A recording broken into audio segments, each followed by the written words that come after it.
Welcome to the Escape and Empower podcast. Escape from the corporate rat race to empowered franchise ownership. Are you ready to take control of your destiny, follow your dreams, and live life on your own terms? Join our hosts, Dave and Pete, for insights on how to break free from the corporate grind, ditch the 9-to-5, and step into empowered franchise ownership.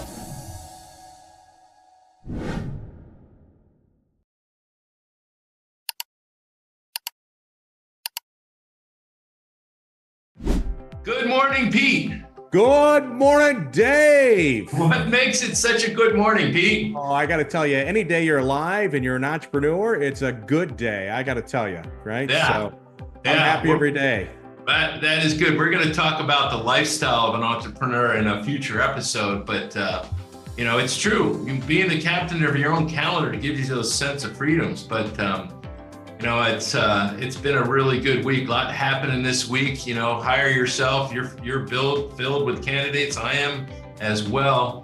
I think the subject that we're talking about today is, can your business survive and thrive in a recession? Is that right? Well, we have such crazy times in our world today, and everybody goes, there's probably a recession coming. What if I, invest in a franchise and there's a recession? And it made me think a little bit about a story when I was looking at investing in Junk King, right?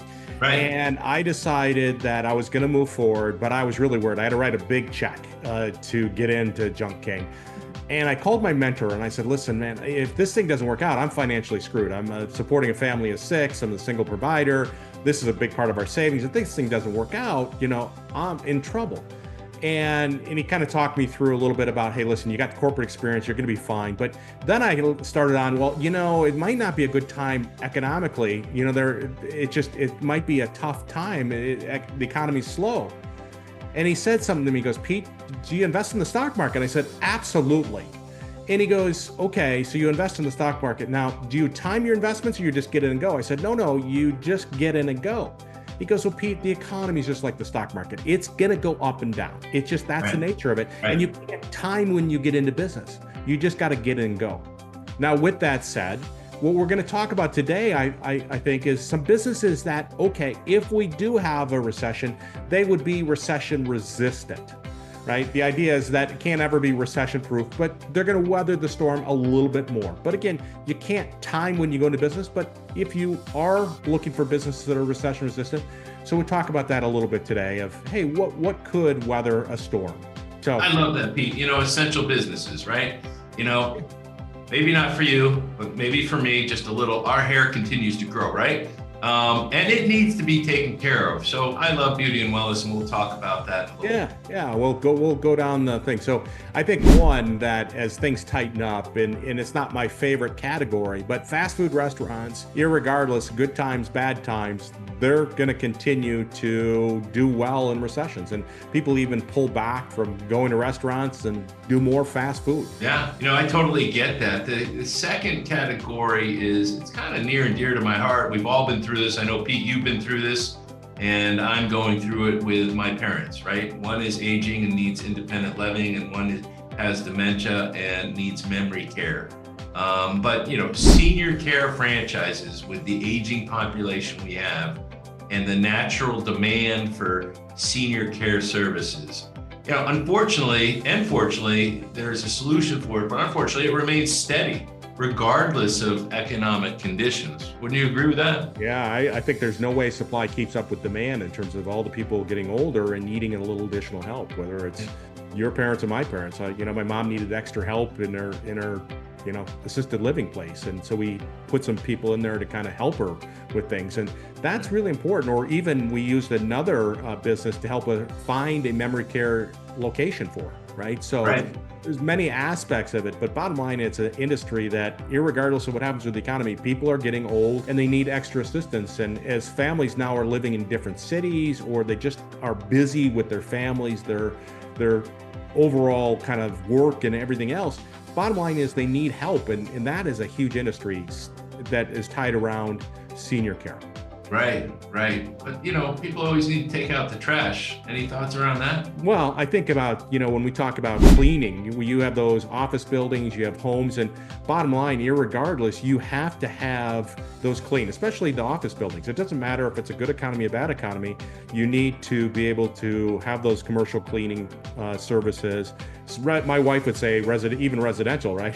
Regardless of what happens with the economy, somebody else is cleaning our house. She's not cleaning our house. So I got to think that the cleaning services is certainly one that weathers a recession. Yeah, I totally agree. And before we hopped on to the filming of this podcast, we were talking about the automotive space. And you and I both spent many years in the automotive space. And while maybe sales might get deferred a bit, repairs can't be deferred. And when something breaks, either you're walking or you're fixing it. Yeah. So automotive repair franchises tend to be really recession resistant. It's not only just maintaining your car, but accidents happen and body shops continue to work, and things break and they need to be repaired. Yeah, I mean, that's a lot of times your car is your livelihood, whether I've got a truck for my business and I've got to keep it up and running, or I've got to get to my job, right? Right. A JOB. Not fortunate like you and I, where we can, work for wherever we want. But the idea is that you have to have your car repaired, or if you're in a collision, you got to have it fixed. There's just no question about it. So it certainly makes that recession resistant. There are other things that need to be repaired around the home. What do you think about that? Well, I think for sure, at least, when we have stuff that goes wrong with our house, bottom line is we need it fixed. If my HVAC system goes out, I don't have a choice. I have to get that fixed, or my water heaters go, or anything else like that. My roof starts leaking. Bottom line is I have to get that. It's not a choice.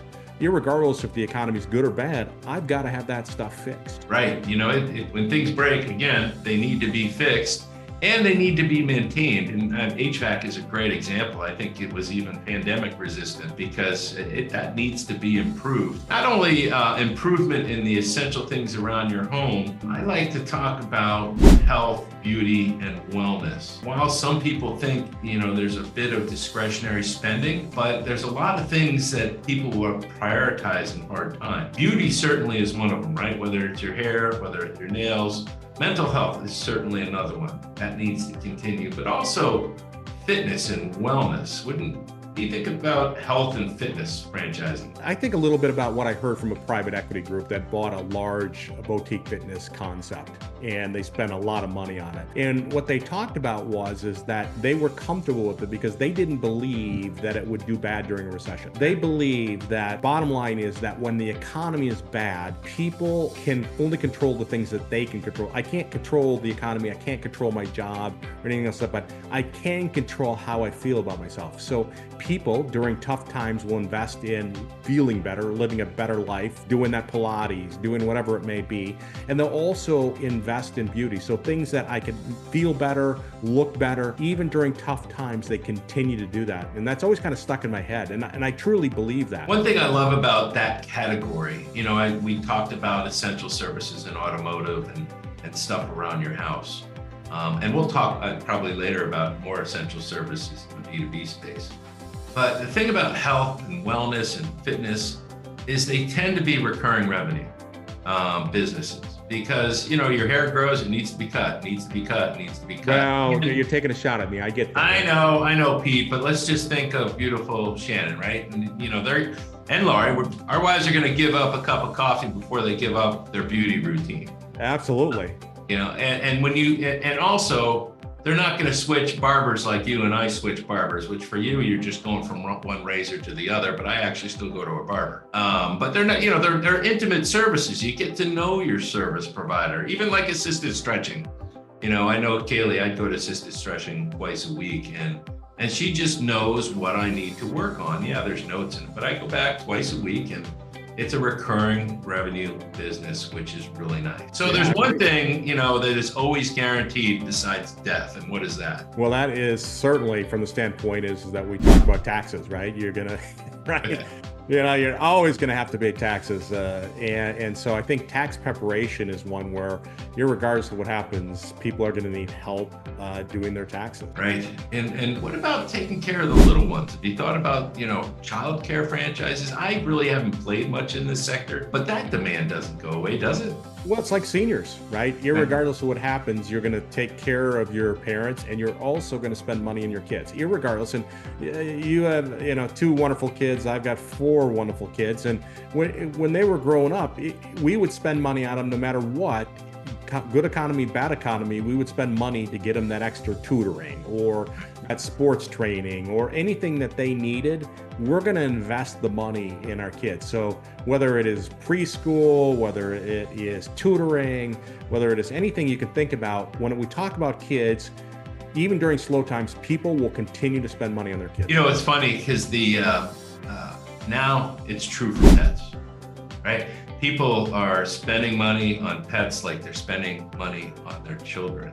And recurring services, right? Grooming, vet care, it doesn't go away. And what are you going to do? Not take care of the pet? Oh, well, listen, there's an interesting stat. There are more dogs out there than there are kids under the age of 18. Everybody got a dog during the pandemic, including us, right? And so literally the problem is that infrastructure didn't keep up with, for lack of better terms, helping to take care of these dogs, whether it's grooming. Like, try to get a dog groomed now. You have to wait we have to wait a month. We have to schedule a month in advance to get our dog groomed. And then we pay a lot of money. And my wife's like, well, we pay a lot of money because they can get us in and we're going to pay that. And I'm like, yes, we are. We're going to pay that. And again, like getting your hair done, you want to go to the same groomer because they know how to take care of our Birdie or whatever the dog's name or cat's name may be. But, the pet franchising business comes in many flavors, whether it's mobile grooming, whether it's actually DIY grooming or done-for-you grooming inside of a pet supply offering or just a boutique groomery. There's a lot of neat franchising opportunities inside the pet space. So, sure. Think about dog training. Yeah. Right. Think about places where I can have my dog boarded for a period of time, or my dog goes to daycare. So my dog has a daycare that he goes to. We also have an indoor park that we subscribe to, we're a member of from that standpoint. He also has a place where we can literally send him to a farm where he gets his own little stall and he has 7 acres to play with. I mean, it's amazing what people will spend in regards to their dogs. I mean, we just had Halloween, right? Right. Literally, we had a mailman costume for our dog. Spending money on a costume for my dog. So, yeah, people are going to continue to spend money. And, it rolls into a discussion on essential services. We talked about things around the house, but there are things around the business. And, essential services, they can go into B2B or B2C. I like to talk to some that are kind of B2B related. So when you think of your parking lots, your seal coating, your parking lot repairs, your striping, or mitigation and mold services, when you have fire or water or mold or smoke or trauma, or even funerals, right? Those things have to be taken care of and they need to be restored. So, whether or not you're working in a recession or you're working in the boom times, these B2B services that really, they take care of some B2C stuff, certainly with mitigation and restoration. But when that stuff happens, it needs to be taken care of. Wouldn't you agree? Yeah. I mean, if you've got water in your house, to get on with life, you got to get the water out. If I've got water in my business, I got to get it out so I can get on with operations. And so certainly we talk about those core services, and we even talk about plumbers. I mean, if I've got a leak, I got to get that thing fixed. I mean, bottom line is that when we have stuff that has to be fixed, that is an essential service, and you're not skimping, right? You have to do that. And unfortunately, funeral services, right? That's one where, irregardless of what happens, people die during good times and bad times. And not making that a small issue, but it's true. It's just, that would be a great example of a essential service that no matter what happens, it has to be done. So we talked about basically 10 categories: fast food, senior care, cleaning services, automotive repair, home improvement, health, wellness, and beauty, tax prep, childcare, essential service, and pet services. Is this typically a part of the discussion when you start having a consultation with your candidates? Well, sure. Everybody, say I'd like something that's recession resistant, and you got to kind of understand that there's different degrees of it. So, but you have to understand that, we're going to have good times, we're going to have bad times. And as I started with, is that you can't time when you get into business, right? You just get in and go. And so whether your business is recession resistant or not, you got to go deliver. You got to make it happen.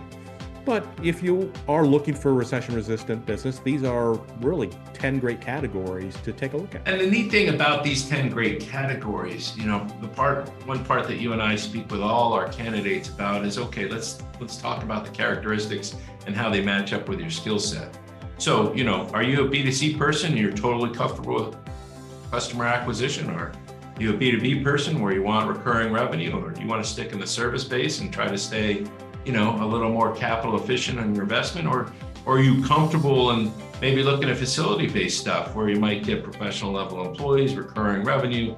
As you have these discussions with Pete and I, that's what we will really filter out and draw out of you. And the whole time we're doing this, if you want to focus on recession-resistant stuff, we can do it, and we can find the right fit. Wouldn't you say? Yeah, I think it's about getting to know what you're looking for in a business and then going and find businesses that align with your interests or your needs. And so, our service is free. Our job is to get to know you, to get an understanding of what you're looking for, what you'd want to accomplish in the business, and then connect with those businesses and then be a coach. So whether you pick David or you pick myself, it doesn't make any difference. We're both here to kind of help people explore the path of franchise ownership. So let's close this back by going back to the original question. Can your business survive and thrive during a recession? What do you think? I believe yes. Both believe yes, because we both have business or have had businesses that have survived and thrived even in pandemics. So not only are we talking about the opportunities out there, we'll give you our personal experience of our own businesses and how they survived in tough times and in many cases flourished. So Pete and audience, thanks for a great session. Thank you.